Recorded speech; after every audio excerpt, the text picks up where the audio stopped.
Yo, what's up, guys? Welcome back. Today we're reacting to some of the wildest relationship clips on the internet, where common sense shows up for about 5 seconds before disappearing again. Grab your popcorn because this is going to be good. But let's get into it. Right after you subscribe, of course.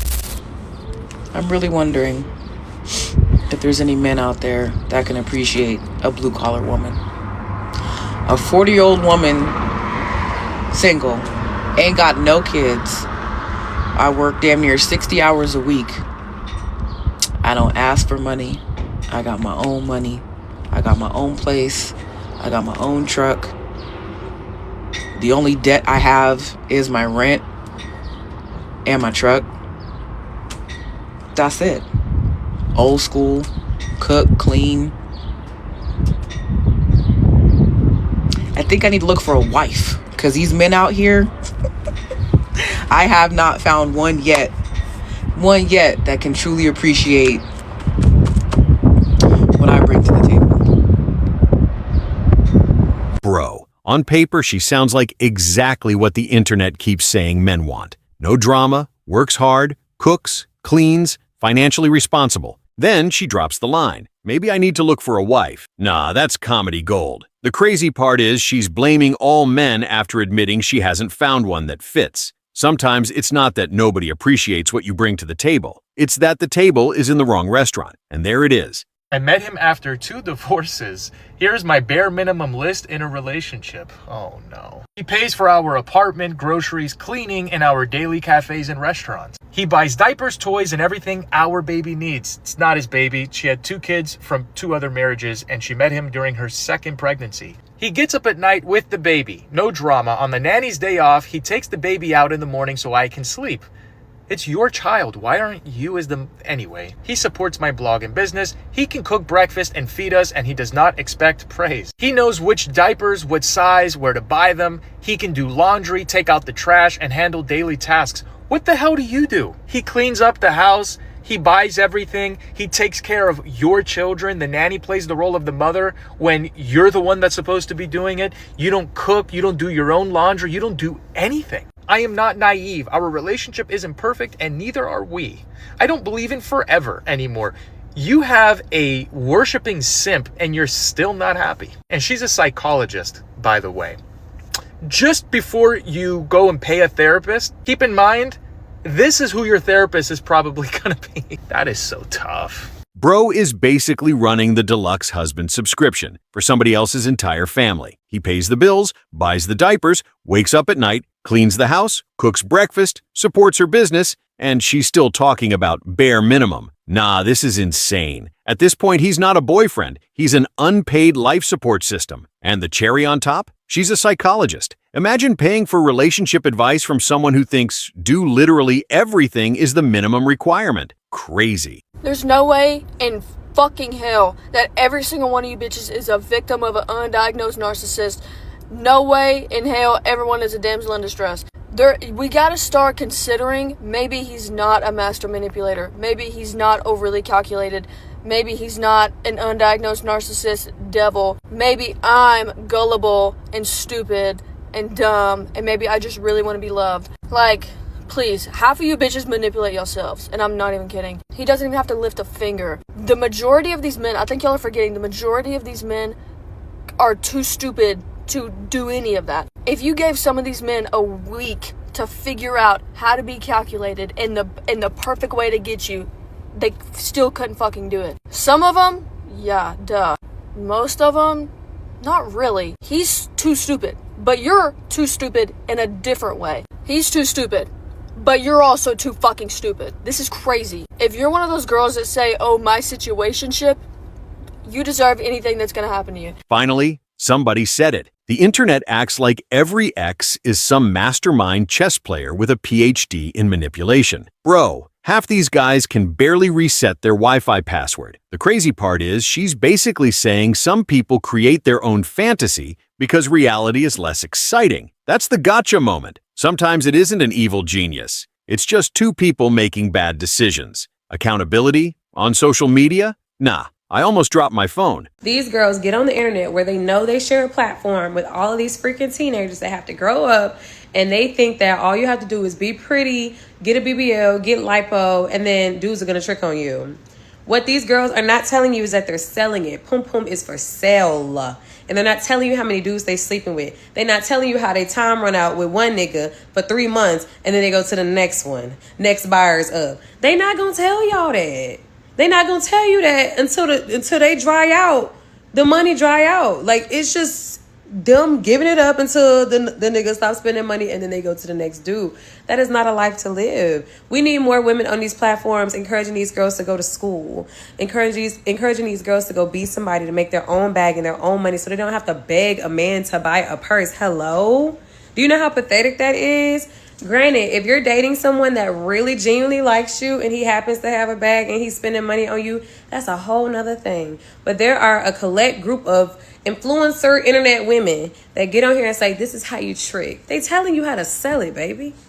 Those are not the sisters you're supposed to be looking up to. I'm sorry. They're selling it. This is the part influencers never put in the highlight reel. They sell the lifestyle without showing the invoice. Bro, they make it sound like luxury bags just fall from the sky because you're that girl. Nah, somebody's paying. And when the money dries up, suddenly it's motivational quotes and heal in your feminine energy. Crazy how nobody tells young women that building skills lasts longer than chasing sponsors disguised as boyfriends. That tells you everything. I'm going to let this video play in its entirety because it proves that straight women and femmes, we may be the problem. So y'all just don't trick on studs? Like, we can't get no flowers, you can't pay for no haircut, you can't pay for a retwist. Damn, ain't no random acts of thought around this motherfucker. We just gotta provide. No. Since these females be acting like we ain't shit, they don't need us, we don't bring no value to their life, man, fuck that. We going on strike with their ass. It's time to go on strike, man. It's time to stop putting up with this bullshit. Good gay women don't mean that they're stupid opportunists. That don't mean we stupid. How you trying to take advantage of me and you got a man that don't even want to take care of their kids, but you trying to take advantage of me when I'm free help? You don't take advantage of something that wants to help, you fucking dummy. Every time we go out, the expectation is that the stud pays. What? So now I ask the question, if the men think we're the problem, and now the studs also think we're the problem, who y'all think the problem is? I'm curious. Bro, when even the studs are saying, we're tired of being treated like walking ATMs, maybe it's time to stop blaming only men. That's the funniest part. The same complaints, different relationship. It's almost like the issue isn't the gender of who's paying. The expectations stayed exactly the same. And once multiple groups start describing the exact same experience, maybe there's a pattern nobody wants to admit exists. Nah, that's a plot twist. So I moved to Australia about 9 months ago. Damn, it doesn't even feel like that long. About 9 months ago. I haven't been on a date in about 7 months. So when I first got out here, I got on Bumble just to see like what Australian men are like. And ladies, it's a global issue. It is a global epidemic. For different reasons in different places. Don't mind me, I need to clearly fold some laundry, but I'm a working woman, I do it all myself, so give me some grace. It is a global epidemic for different reasons in different places, but I decided to give some Australian men a chance when I first got out here. I went on 5 dates with 5 different men, and the last man was the cherry on top for why I have not gone on a single date since. And basically, so we had 1 date and we met up for brunch and everything seemed to be going really well. Actually, the conversation flowed. He was funny. We had like really good banter. He took me around Sydney since obviously like I was new and he's from here, and he kind of played tour guide for like an hour or two after we had brunch, and things were going really well. And then at one point he was like, I'm going to break your heart. I hate when they do that. Why do they do that? I think it's because they learn this like push-pull thing, right? Like that the incel, like the red pill stuff teaches them to do like a push-pull dynamic. I'm not the one. I don't care for it. It gives me the immediate ick. I think that they expect like lesser self-esteem women to be like, no, choose me. I fuck off with that.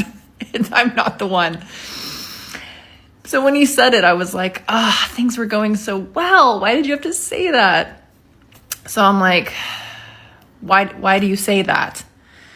And he's like, well, I just, I work for TikTok and I just accepted a job in New York City and I'm going to move there in 3 months. And I'm like, cool. This is my first date, so I could give two fucks if I ever see you again. I mean, things were popping, but like, there's no, we're not. So I'm like, that's cool. Like, I'm really happy for you. And he's like, yeah, I've never lived outside the country. I'm like, oh, that's going to be a really great experience for you. Like, you're going to love New York. It's going to be a blast. Like, amazing. He's like, yeah, so like, I'm going to break your heart. And I'm like, well, you're not going to break my heart because I'm not going to date you if you're going to leave in 3 months. And he's like, oh, okay, well, then we can just be friends with benefits. And I'm like, no. I'm like, no disrespect to anybody who finds a dynamic that works for them that might include that. It's not really my cup of tea. I've never really been into casual hookups. And certainly the older I get, the less interested I am in them. So he's like, oh, well, then it was nice getting to know you. And I was like, we have like a fun dynamic. You don't want to just be my friend? And this man verbatim, no hesitation. He goes, why would I be friends with you if I can't fuck you? And I think I wasn't as surprised that he would have thought or felt that way because, frankly, a majority of the men that I have come across that are left out in the wild these days are very transactional.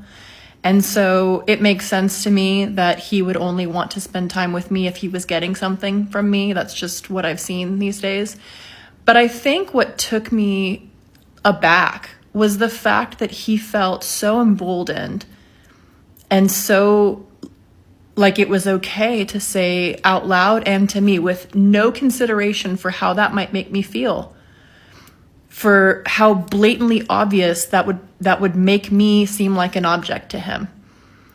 And it kind of scared me a little bit, if I'm being honest, because it's one thing to have those thoughts. And on the one hand, it's like, I'm kind of glad that he said it. I'm glad that these red pill and incel men are coming out of the woodwork, because I would rather there be a societal purge where I see up front, like, what you see is what you get with this behavior. And I'm not spending months or even years of my life wasted on somebody like this and finding out down the road. Like, I'm kind of glad that I found out on the first date so early.